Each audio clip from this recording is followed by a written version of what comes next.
Illinois. We are a national alliance of grassroots community organizations in nearly 40 cities around the country, and we organize to win equity in public education. Today is a great day. Woo! Yeah. Today is a great day. As we stand here on the eve of Black History Month, started as Negro History Week by Dr. Carter G. Woodson in 1926, we celebrate a massive step forward in our work as organizers. We are calling for an advancement in how we wage the struggle for justice. For years, we have fought to address inequities through individual issues, education, housing, environmental justice, healthcare, youth investment, immigration, LGBTQIA rights, and so on. We have won many victories in these individual issues, but the system that produces inequity, like a sick assembly line, remains. We are saying that this cannot go on. It is time to call the question on racial justice. Yes, that's right. We have united organizations throughout hundreds of listening projects and town hall meetings, talking to tens of thousands of people impacted by racism to produce our equity or else quality of life agenda.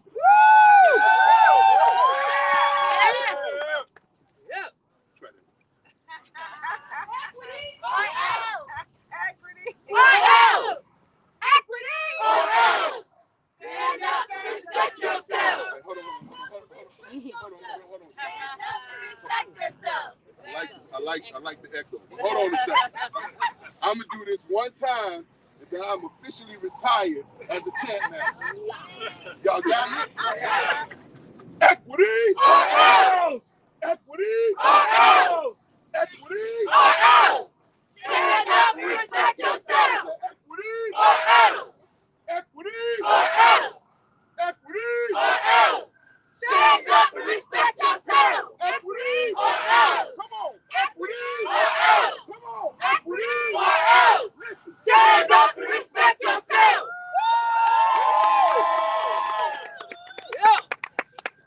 That was my official retirement. Chant master. All right.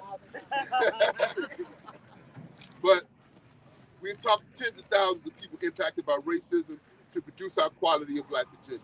We listened to the timeless wisdom of our ancestor, Audre Lorde, who taught us that there is no single issue struggle because we don't live single issue lives. Yes. Today is a critical step in producing a red, black, and green New Deal for racial justice. We are grateful to our brother, Congressman Jamaal Bowman, and other justice-loving elected officials in filing the Equity for All resolution.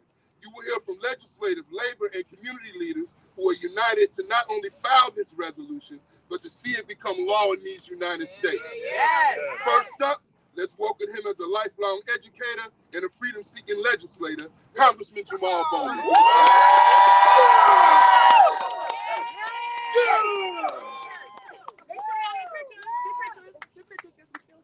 Equity! Equity! Equity! Stand up and respect yourself. Equity! Equity! Equity!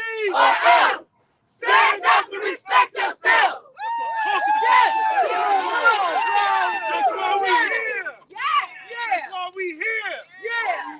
So y'all need to understand something. Before I got to Congress, I was in these streets in education, rocking with Journey for Justice, Yes, sir. Yes, sir. rocking with Parents Supporting Parents, rocking with AQE, and rocking with grassroots organizations across the country to make sure we are centering our children, our families, our schools, particularly community schools, Yes, sir. and centering those who are most vulnerable in our society. So this is not language or disposition that I learned once I got here. Come on. We were doing this for years, right? We've been doing this for years. Doing it for years. And it's a blessing and an honor, and I'm incredibly humbled to be a part of this movement with these amazing organizers who have come to Washington, D.C. today. Because they are the ones making the sacrifices and doing the organizing on the ground. from hunger strikes Yes, sir. to community organizing to storming school boards to increasing education funding in New York State to fighting for culturally responsive curriculum. On and on and on. Any issue rooted in justice. These people with me and behind me have been fighting for this their entire lives. So my job is easy. Take my marching orders from them, write the resolution, introduce it, but then we got to organize to get it passed in these halls of Congress. So this is actually the next major step. But there are many more major steps to go with this one because we cannot stop now. We cannot stop here. Whether it's Republican control or Democratic control, we have to do the organizing. We have to do the work. That's right. I was sworn in to office January 3rd, 2021. January 6th, 2021, white nationalists attacked this Capitol because they didn't feel that this institution was meeting their needs. It's actually kind of laughable that was the reason that they attacked the Capitol. But they were trying to rip our democracy from us and give it to the fascist former President Donald Trump. And in doing so, they have also tried to nurture and facilitate more division and hate throughout our country. But while they've been doing that, Journey for Justice, Parents Supporting Parents, AQE, and so many other organizations, forgive me if I'm missing that, but we all together have been doing the work rooted in compassion and empathy and love and humanity for the people. For the people. For the children. For the children. We had a democratically controlled House and Senate and White House when I first got here. And we still couldn't pass a $15 minimum wage nationally. Shame. Shame. We had a democratically controlled House, Senate, and White House when I got here. We still couldn't pass universal child care. Shame. We couldn't pass universal pre-K. Shame. We couldn't pass paid leave. Shame. We couldn't pass historic investments in affordable housing. Shame. The wealthiest nation on earth, we boast that we are. But that wealth is concentrated in the hands of a few at the very top, while the rest of us have to scratch, claw, suffer, fight, and die for the crumbs left behind. And that's when Democrats are in control and Republicans. So we all have to do better, much better. And we have to root our legislation in empathy, compassion, humanity, and equity. Our democracy is hanging by a thread with the fascists looking to take back the White House. The democracy will never thrive or be robust and healthy unless our policy is rooted in equity. Racism, sexism, homophobia, wealth inequality, and all kinds of discrimination continue to stop our legislation from being rooted in equity. If it is rooted in equity, it doesn't just benefit those who are most vulnerable in our society, it benefits the entire country. And it benefits the entire planet. Because guess what? Climate justice is part of equity. Ending poverty here, it's about ending hunger worldwide for the global south and our most vulnerable children. The U.S. has a huge footprint worldwide. We pass legislation that helps other countries to be robust, while it supports other countries to not go fully hungry. But we got to do so much more. We got to do so much more. So, as I said, I am thankful to be here with Journey for Justice. I want to shout out my sister, Summer Lee, who is a co-lead on this bill. Thank you, Summer Lee. This is what democracy looks like. This is what organizing looks like. And again, this is one major step. But we have many more steps to go. And listen, we're going to do this work for the rest of our lives. And everybody out there needs to know that. This is the work we are doing for the rest of our lives. Not just in this moment, but forever. Yes. And so we humbly request and ask those who are out there watching this and listening, organize your community. Yes. Contact your member of Congress, Yes. your House member, your U.S. Senator, and get them to sign on and support this legislation. Equity! Or else! Equity! Or else! Equity! Or else! Stand up and respect yourself! Equity! Or else! Equity! Or else! Equity! Or else! Stand up and respect yourself! Thank you so much. It is my honor to bring up my sister, representing Harlem, New York. She be in the Bronx. Yes. She be in Brooklyn. Yes. She be in Queens. Yes. She be in Chicago. Come on. Let me tell you something right now. When COVID was ravaging our community, and no one had a plan or idea for our children as we moved to remote learning, and our kids didn't have access to Wi-Fi, they didn't have tablets, they didn't have laptops. Mutual aid networks started to grow all over the country. And this sister led the Technology Mutual Aid Network in Harlem by herself with pure passion and love for our children. She got that thing done. And let me tell you something right now. I'm a passionate dude. Ain't many people can compete with me on the level of passion. I know that's right. Tanisha Gray with Parent Supporting Parents is one person that is relentless and talk about unapologetic and hold me accountable for what I'm saying and doing. That's what Tanisha Gray is all Yes. about. Hold them accountable, sis. Tanisha Gray. Yes.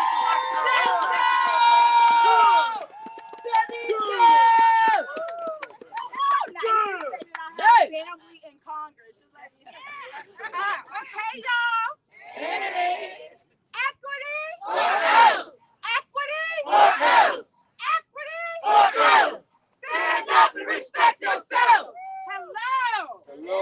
My name is Tanisha Grant, and I am the Director of Parent Support and Parents New York. And PSPNY is a proud member of the J for J National Alliance. We are so excited to be here and witness Congressman Jamaal Bowman introduce the Equity or Else Quality of Life resolution.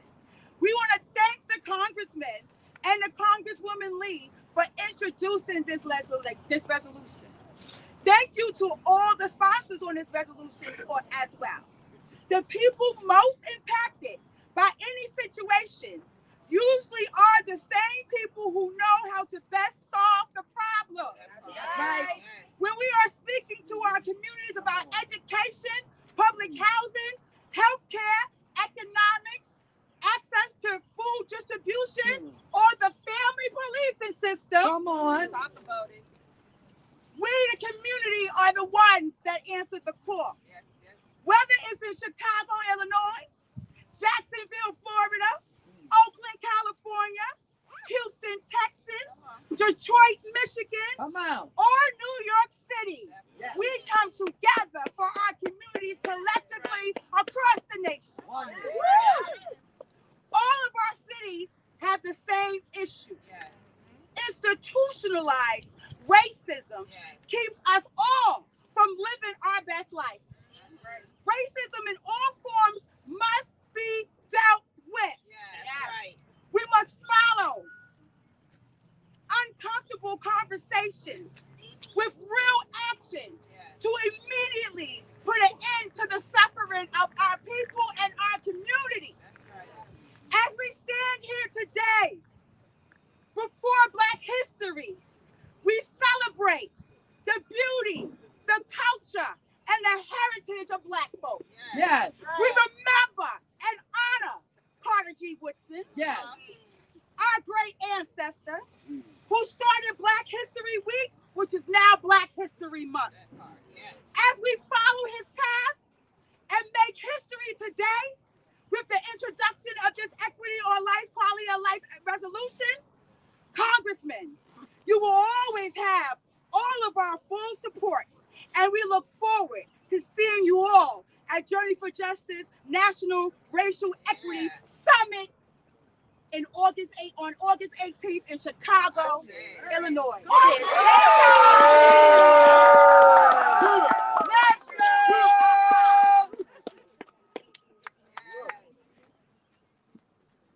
Give my sister some love. It's a quote that says, the difficult we do right away, the impossible just takes a little longer. What inspires me about the Equity at Else Coalition is that there are a lot of people that say that this type of work is not possible. That this type of work is too risky.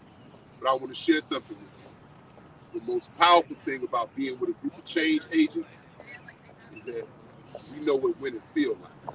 We know what struggle feels like. And so now what we want to do is take the victories we've had at the local level, which is not an anomaly. We want to apply a formula to our national work. Right? Yes. And so our next speaker I want to introduce with this book. Dr. Carter G. Woodson once taught us in this amazing, iconic book, The Miseducation of the Negro. He said, if you control a man's thinking, you don't have to worry about his actions. Yep. You don't have to make him go through the back door. He will cut one out for his own benefit. And I have enjoyed knowing and struggling next to Randy Weingarten. I've seen her stand up when book bans have emerged all over the United States, where they're trying to tell people you can't learn Black history because that will make some people uncomfortable. I've seen her stand up against school privatization and stand side by side with us in that fight. So she has dedicated her life to the education of our children. We are honored to have her here as a partner in this effort. So please make some noise. I said I'm retired. Yeah. So I'm So what we say? Equity! Equity! Stand up and respect yourself. Randy Weingarten.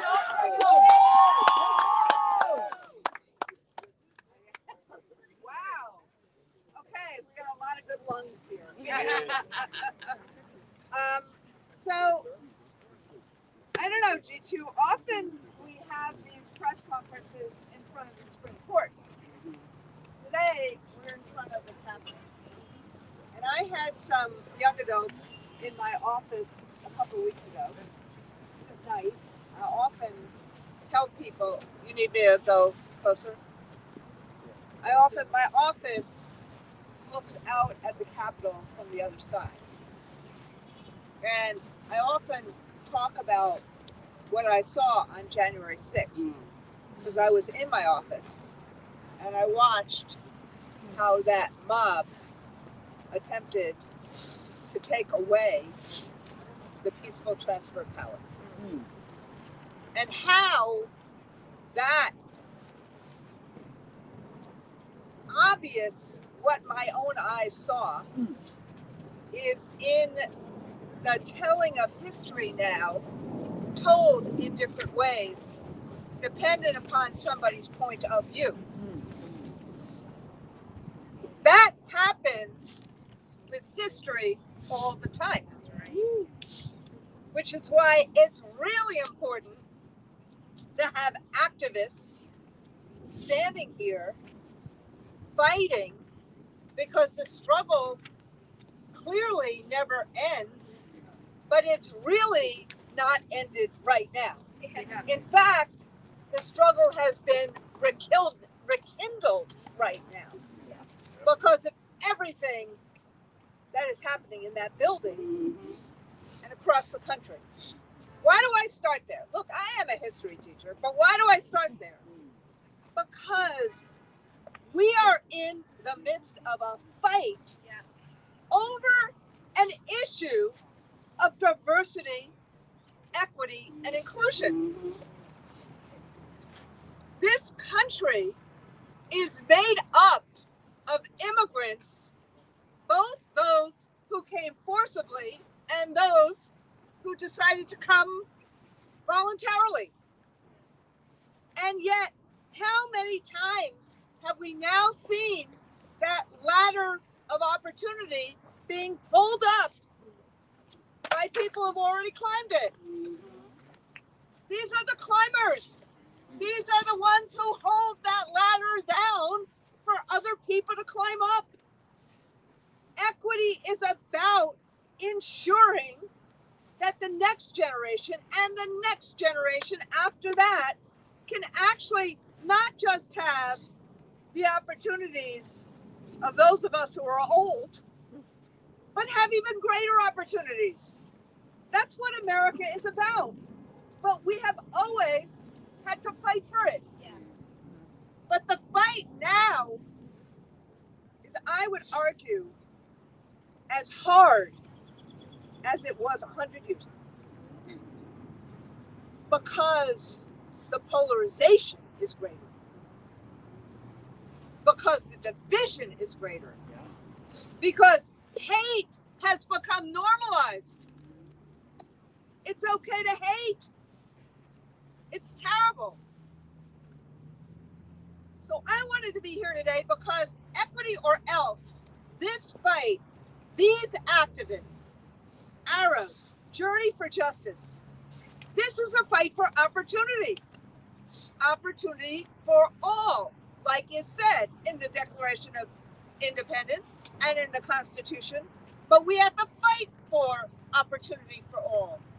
And in a moment that people don't actually read very much of anything, we have to tell the stories of what's important and how that's important, like you just did. That's right. The stories of our forefathers and foremothers and what they meant and what we need to do. The stories of what happens in schools. The stories of what we need to do. So can you imagine if every single school in America, take particularly those in Chicago or New York City, what would happen if we had access to experiential learning and high quality career tech ed so that all kids could make real decisions about what career pathway they wanted?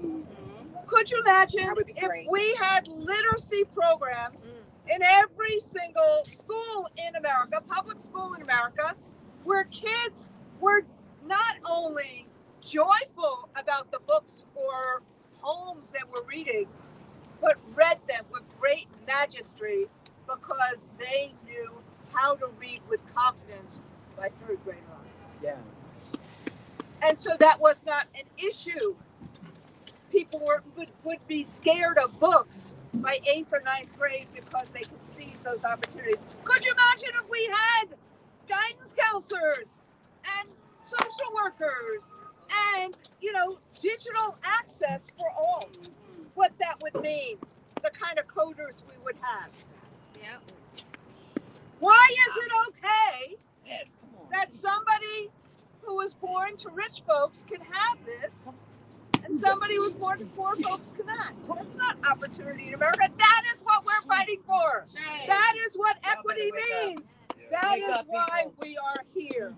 That is why I am here with every breath I can take to fight for this. Thank you. Equity!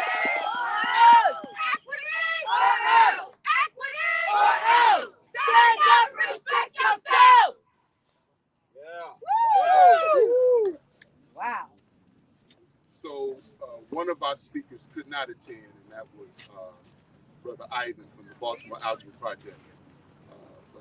They could not make it down, so I want to just move to the next one. First, I want to introduce a good friend of mine, and I saw the brother walking down. Is that called the Beltway? What is that called? It's called something. He's walking down the street. So I saw my brother walking down the street, and I had to yell. So please make some noise for Congressman Jonathan Jackson, please.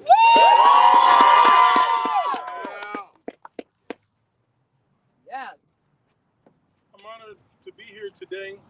I had not got a chance to review the legislation, but I see this passionate group of people, my kind of people. I see the Honorable Mrs. Weingarten, and I see my own self's childhood hero and idol, Mr. G2 Brown. Yes. So I'm officially a part of it.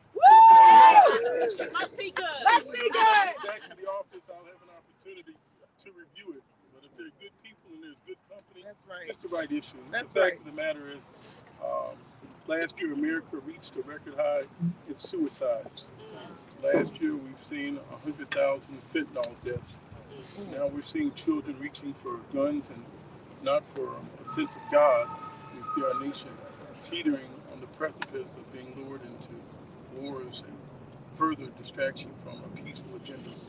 To all of those of the peacemakers that are coming out here to sacrifice, to lobby our government, we're currently spending $883 billion in the Department of Defense, spending $103 billion in Homeland Security. And we've come to find out that going into war does not make us more secure. No, it does not.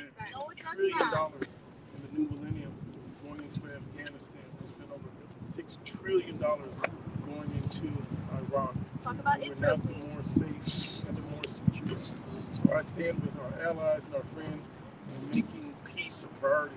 We believe in peace. We choose reconciliation over revenge. We want to make this a more peaceful world. Our children, the young children behind us, they deserve to see a generation where we are not at war. My youngest child is 22 years of age. And this nation has been at war every day of its life for the last 22 years. I stand on the side for these persons that are here seeking equity, seeking justice, and have come out to sacrifice. I look up and I thank you so much, and I'm glad you put me here, G2. Equity! Equity! Equity! Stand up and defend yourself! So we like strong meetings, but we don't like long meetings. So we have one other speaker, and she is definitely last but not least. She is a warrior in the fight for environmental justice and a part of the Equity or Else campaign. Can we please make some noise for my sister Carrie Fulton? She is the environmental justice policy strategist from Howard University. Give us some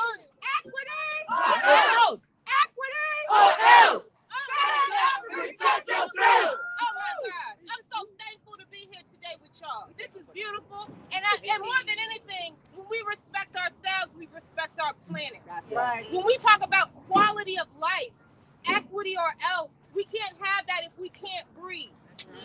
So everything that we do today is foundation. It's in our planet. It's in our environment. When the gentleman, the congressman, just came up here and talked to us about why we need to ceasefire, do you know who one of the biggest polluters in the world is? The U.S. military. When we talk about what we need so that we can have communities that are not based in racist ideals and systematic racism that is hurting not only our families, but our planet. We can't do that until we talk about the human rights of quality of life. So I'm so excited here. And more than anything, because I don't want to take up too much time, because as G2 said, we here for a good time, not a long time. Yes, That's right. I came here with a message from some of my good colleagues from the Gulf South who have been fighting so hard to stop these dirty export facilities that they keep building up. You know, because they said there's a war in Ukraine and they need methane gas. And you know who bears the brunt of that need for more war, more oil, more fossil fuels? You know who bears the brunt of that? Us. Baby, us. Black and brown people, our babies, our future, and that is not the quality of life that I see from our future. Right. When we are manifesting what we want, we have to stop what we don't need. Okay. And today I'm so excited because in a couple of hours I'm going to meet with them. Because tomorrow they're meeting with the White House.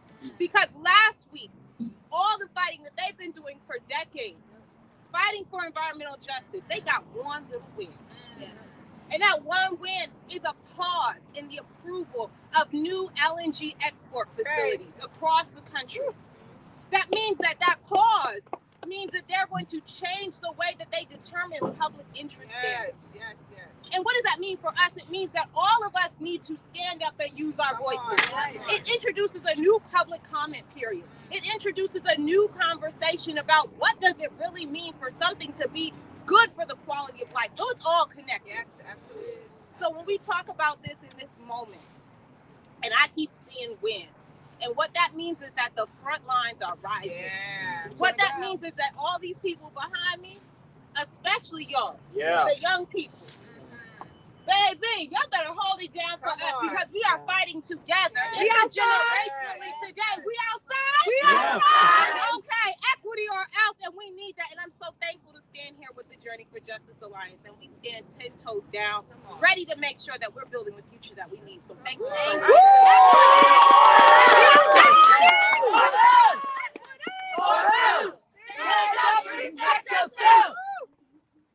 It's just interesting how the generations work. So young people today, they say 10 toes down. Yeah. Back in the day, we say on the strength. On the strength. On the strength. That's right. That's right. Or going back a little further in that order. In that order. But it all means the same thing. It all means the same thing. So these issues are critical to us. We are bold enough to dream, but we're also committed and disciplined enough to do the work. If you go to cities, and some people ask the question, why does everything have to be about race? Because we've never confronted race. The institutions that fed racism and inequity for decades still exist, unchanged. The belief system. So we are not at war with an issue, citizens.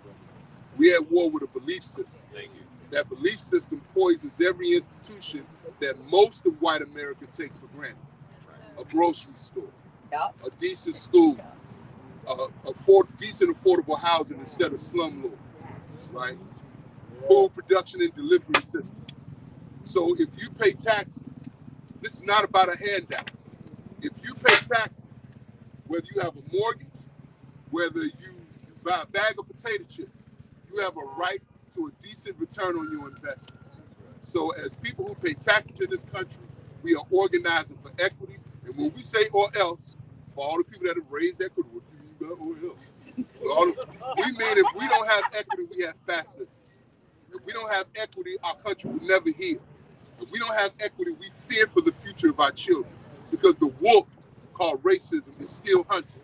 And we have to build the infrastructure to protect our families from that and also dream something different. Dream a society that is human. Dream a society rooted on love and not on greed. Love is not weak. Love is not weak. Love is standing up for people you don't know. Love is building a world for people to come 150 years after you to make sure that they can be 2, 3, 4 times who you are. So thank you all for your time. We're available for any questions.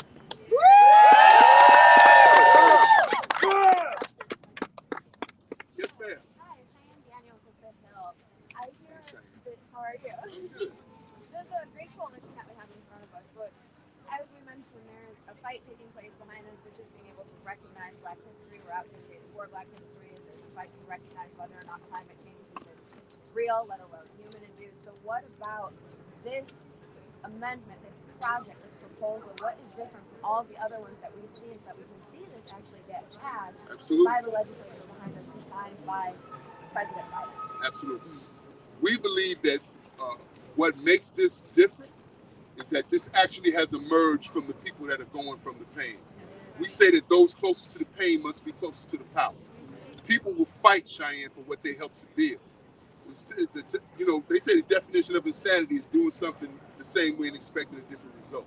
We always have top-down policies, and we say, this is, you should like this, you should do this. My constituents want this. But what we did is we sat in rooms, town hall meetings, home meetings, with tens of thousands of people, and we produced a quality of life platform rooted in those beliefs. So for the first time in decades, organizers from across issues were willing to say, I'm with this. I'm coming together with this.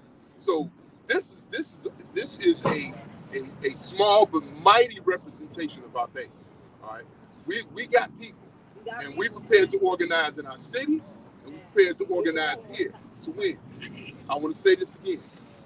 The difficult we do right away, the impossible takes a little longer.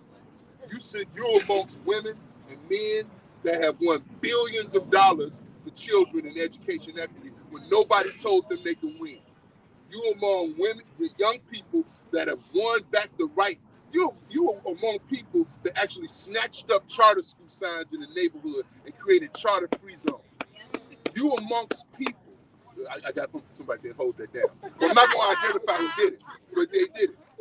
You amongst people that have transformed institutions. The beauty of it is that we are no longer isolated. You know what I mean? So that's the best answer I can give you. If this is emerging from the ground, it is something that we built, we prepared to fight for it, and that does not mean playing by the rules that people think are acceptable. When we had to fight Rahm Emanuel, we couldn't beat him going to a school board meeting. We had to figure out how do we beat him. And so we changed ourselves to the statue outside of his office. When he looked at us, he realized we are not the Negroes who we thought we were. And then when push came to shove, we had to do a hunger strike. And then when it appeared on the front page of the New York Times, he knew he lost. We can win anything. Right? Organized people can beat organized money. Woo! We are firm believers in that. So I appreciate that question because it is from a righteous place. But that's the best answer I got. Woo! All right. Yes. One more. Sorry, Leslie, this is really something. Yes, ma'am. I know Congressman was out here. I know he also mentioned Congresswoman Summer Lee. Do you know how many others have signed on in support of the resolution? I know that right now we have 8, Congressman Delia Ramirez and other folks have signed on, and we're working to get more signed. Yes, ma'am. And August 18th is our National Racial Equity Summit, where we will bring folks together to say, now, how does this become law, right? August 19th will be a National Sustainable Community School Study Tour in Chicago, the first U.S. city to denounce school choice and to become a sustainable community school district. And then on the 20th, we're organizing for a meeting with mayors, with grassroots leaders. So all y'all come. Okay. Any other questions? Yeah, this one is maybe more ethereal, but I know that you mentioned cross-issue organizing, right? What have you done to extend that invitation to people who might believe that life is about a single issue? That we're dealing with symptoms from the same ideological roots, right? So what's that work like in organizing so you build or sustain base that's prepared for resistance? Because I believe that is also a part of, at least in my experiences at 22 years old, now I'm 50, but at least in my experiences, we often prioritize our single oppression, and that prevents us from attaching to a collective struggle because we don't know where that shit comes from. Right.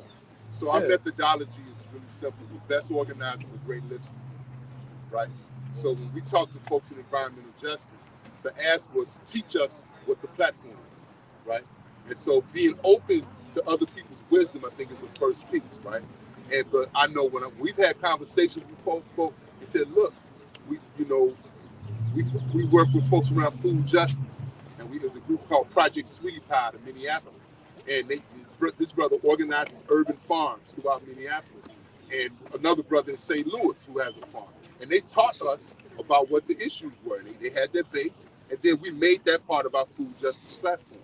So I think the most important part of this work is listening, and a great organizer is much, you can't, this is not activism.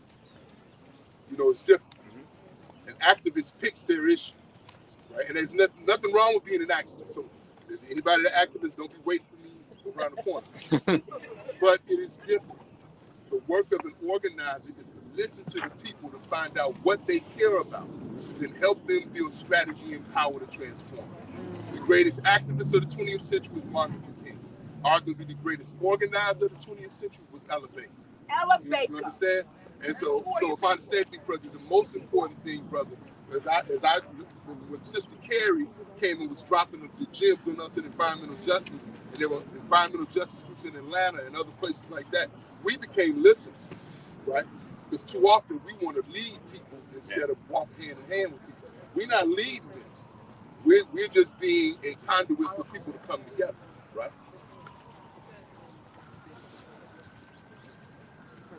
It's also the quality of life agenda is a living document. So if there are no other questions, I want to say Asante Sana, thank you all very much. Any other questions?